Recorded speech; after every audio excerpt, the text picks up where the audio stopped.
Bonjour, j'espère que vous allez bien. Alors aujourd'hui, je voulais vous faire un petit point technique, un petit point historique par rapport aux recherches d'un professeur français, Alfred Tomatis, dont je vous ai déjà parlé dans une autre vidéo. Donc c'était un ORL et un chercheur français qui est né en 1920 et qui est mort en 2001. Et donc il a développé beaucoup de choses, notamment comment chanter avec son oreille. Alors, ce qu'il a découvert, mis à part le fait que le bébé, enfin le fœtus, pardon, pouvait entendre déjà dans le ventre de la maman, donc ce qui était déjà une découverte incroyable dans les années 50, il a découvert également que notre oreille directrice était notre oreille droite. Le circuit neuronal est en effet plus court à droite qu'à gauche. Donc le fait de stimuler l'oreille droite va nous aider sur beaucoup de choses. Et notamment au niveau du chant, à trouver une justesse qui est parfois un petit peu difficile. Et la voix ne reproduit que ce que l'oreille entend. Donc si on entend mal, entre guillemets, je ne parle pas bien sûr des pathologies physiologiques, si on entend mal, on va reproduire mal, donc on va moins bien, on va chanter de manière moins juste. Alors un petit exercice que beaucoup de chanteurs connaissent, c'est de mettre tout simplement la main ici, on a la main en pavillon, ce qui va faire que notre écoute au niveau de l'oreille droite va être amplifiée. Donc on va mieux s'entendre et comme par hasard, enfin c'est pas un hasard, vu qu'on va mieux s'entendre, on va mieux reproduire le son.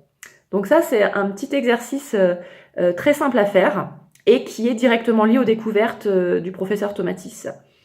Il y a aussi également un petit exercice très utile qui est l'intention. Donc l'intention dans la main droite. Donc quand on chante, comme pour tout, que ça soit chanter ou parler, on émet une intention. Même si on a une vocalise, c'est comme si on voulait raconter quelque chose. Déjà, ça, c'est quelque chose qui aide beaucoup. Et quand on va commencer notre vocalise, on va mettre un geste de la main droite, ce qui fait que on a cette intention-là, ça va faire travailler tout le côté neuronal droit et ça va nous aider justement à avoir un son beaucoup mieux placé. Un troisième petit exercice sympa également, pour court-circuiter notre chair mentale. Vous avez déjà sûrement vu quand vous voulez quelque chose, plus vous mettez de la pression et moins vous y arrivez. Ça, je pense, c'est quelque chose qui vaut dans tout, au niveau de la vie, dans tous les domaines malheureusement. C'est pas avec la simple volonté qu'on arrive à avoir quelque chose. Ça, c'est un leurre.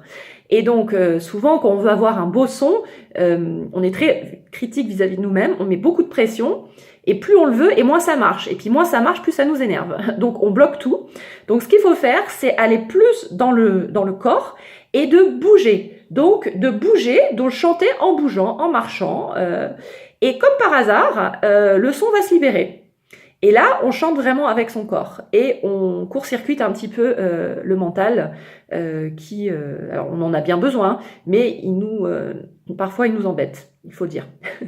Voilà, donc je voulais vous faire part de ces petites découvertes, donc comme je disais, liées au professeur Tomatis, qui a vraiment découvert des choses très très importantes, et notamment ici dans le domaine du chant, avec le rôle de l'oreille droite qui est l'oreille directrice.